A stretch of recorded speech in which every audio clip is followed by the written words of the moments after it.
The Magic Faraway Tree by Enid Blyton. Chapter 14. An Exciting Rescue. The children, Moonface and Silky, went down the crooked streets of the land of toys, calling the saucepan. Of course! Oh, the saucepan is very deaf, said Joe. He might not even hear us calling, even if he was locked up somewhere nearby. They went on again, shouting and calling. The toys, hurrying by, stared at them in surprise.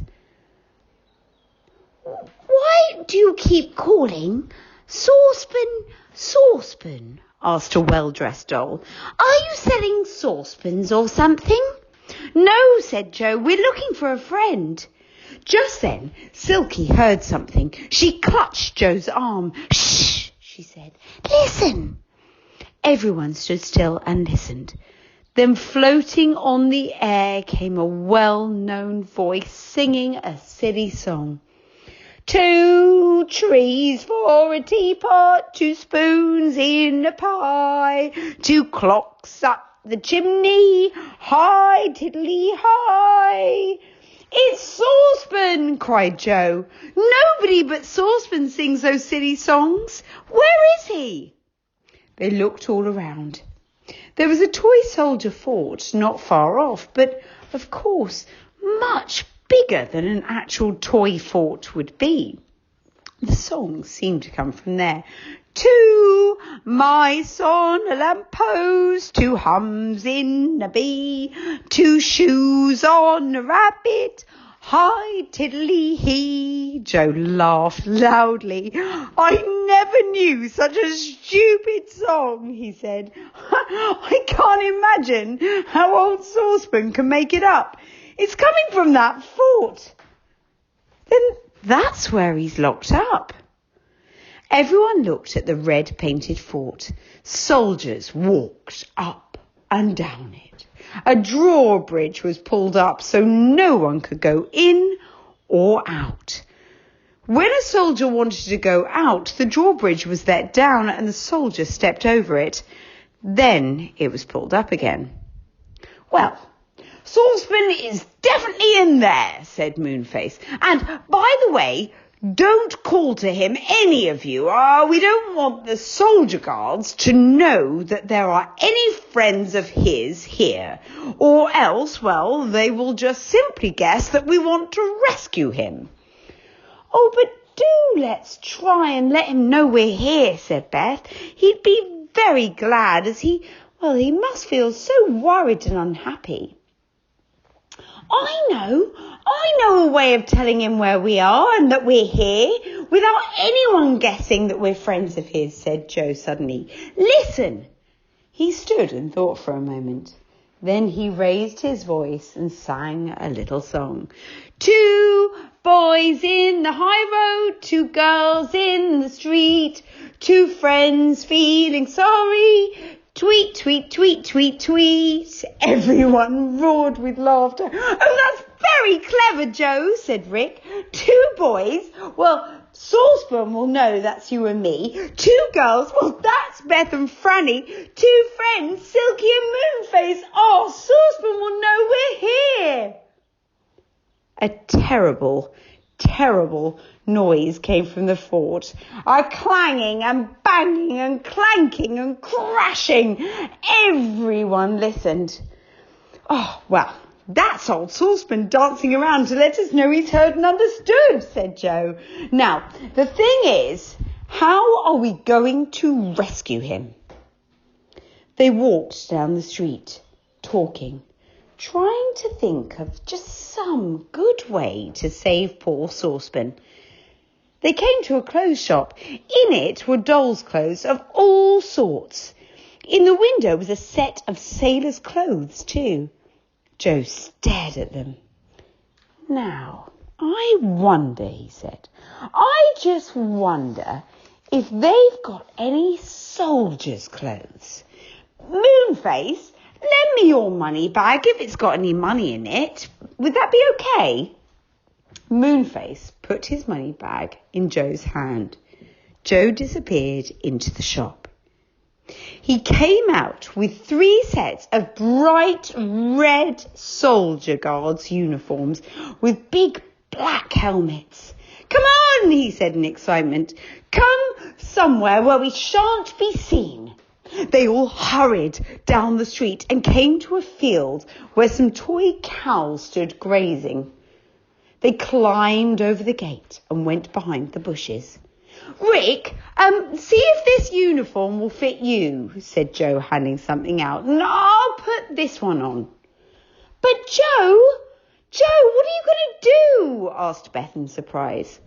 "Well, I thought you would have guessed," said Joe, putting the uniform on quickly. "We're going to see if we can," he said, fitting the top on, "if we can march into the fort, and then," he said, putting on his trousers, "get old Saucepan out. I should think they will let down the drawbridge for us if we're dressed like the other soldiers." "Well, hang on, is the 3rd suit for me?" asked Moonface. "No, Moonface," said Joe. "I didn't think you'd look a bit like a soldier, even if you dressed like one. You must stay outside and look after Beth, Franny and Silky. This 3rd suit is for old Saucepan. The soldiers won't let us take him out of the fort covered in kettles and saucepans. They'll know it's the prisoner and they'll stop him. He'll have to take off his kettles and other things, and then he'll have to wear the uniform. Then maybe we can rescue him easily." "Oh, Joe, you really are very clever," said Silky. Joe felt pleased.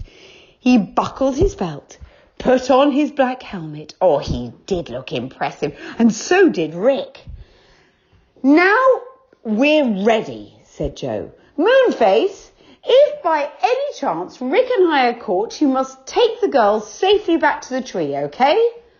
"Okay," said Moonface. "Good luck, boys." Everyone went out of the field and walked back to the fort. When they got near it, Rick and Joe began to march very well indeed. Left, right, left, right, left, right, left, right. They came to the fort. "Soldier, let down the drawbridge," yelled Joe in his loudest and most commanding voice. The guard peered over the wall of the fort. And when he saw the 2 well-dressed soldiers, he saluted at once and began to let down the drawbridge. Crash! It fell flat to the ground, and Rick and Joe walked over it and into the fort. Creak, creak. The drawbridge was drawn up again. Joe and Rick marched right into the fort. Soldiers saluted at once. "I wish to talk to the prisoner here," said Joe again in his very commanding voice. "Yes, sir," said the wooden soldier, saluting. He took a key from his belt and gave it to Joe. "First door on the right, sir," he said. "Be careful. He might be dangerous." "Thanks, good man," said Joe, and he marched to the first door on the right. He unlocked it, and he and Rick went in and shut the door. Saucepan was there! Oh, when he saw the 2 soldiers, he fell on his knees. "Oh, set me free! Set me free!" he begged. "I didn't mean to steal the toffee. I thought this was the land of goodies." "Saucepan, it's us," whispered Joe, taking off his helmet so that Saucepan could see him very plainly indeed. "We've come to save you.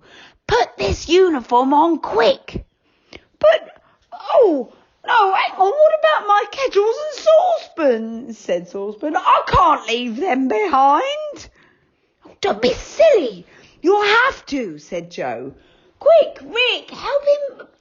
Just help him. Get them off him." The 2 boys stripped off every pan and made Saucepan dress up in the red uniform. He trembled so much with excitement that they had to do up every button for him. "Now, march close to us and don't say a word," whispered Joe when Saucepan was ready. His kettles and saucepans lay in a heap on the floor. He fell over them as he scrambled across to Joe and Rick. Joe opened the door, and all three marched out, keeping in step. Left, right, left, right, left, right. The other soldiers in the fort looked up, but saw nothing except for three of their comrades, or so they thought. Joe shouted to the guards, "Let down the drawbridge!" "Very good, sir," cried out the guard, and let it down with a crash. Joe, Rick, and Saucepan marched out at once. Left, right, left, right, left, right. Moonface and the girls could hardly believe that the third soldier was old Saucepan. He did look different in his uniform, without his pans hanging all around him. Silky flew in to hug him. Then the guard of the fort yelled out in a loud voice. This is where things went slightly against their plan. "I believe that's a prisoner. I believe he's escaped. Hey, after them!" "Quick! Run!" cried Joe. "Run!" And they all ran fast as they could. Soldiers poured out of the fort after them. Teddy bears and dolls joined in the chase, and animals pattered behind them on their 4 feet. "To the hole in the cloud!" shouted Joe. "Run! Run, Beth! Run, Franny! Run, Moonface and Silky! Oh, I hope we get there in time!" And that is the end of that chapter. Oh, what a dramatic end. My gosh. So they've got Saucepan Man out. But now it seems like the whole land of toys is chasing after them. What are they going to do? Do you think they're going to make it to the hole in time? The whole land of different soldiers and dolls and characters and toy animals running after them. Do you think that will happen? If they don't make it to the hole in time, what do you think will happen? What do you think will be this huge impact of them not making it to the hole? What will everyone in Land of Toys actually do? And if they do make it to the hole, what do you think will happen then? What will be the first thing they need to do or want to do? Would you like to visit the Land of Toys? Have you got any toys that you would like to see in the Land of Toys that were brought to life and completely and utterly walking around and being like real life toys? Maybe they'd be up there. Well, we're going to find out what happens to them in the next chapter, and that'll be tomorrow. So for now, bye-bye.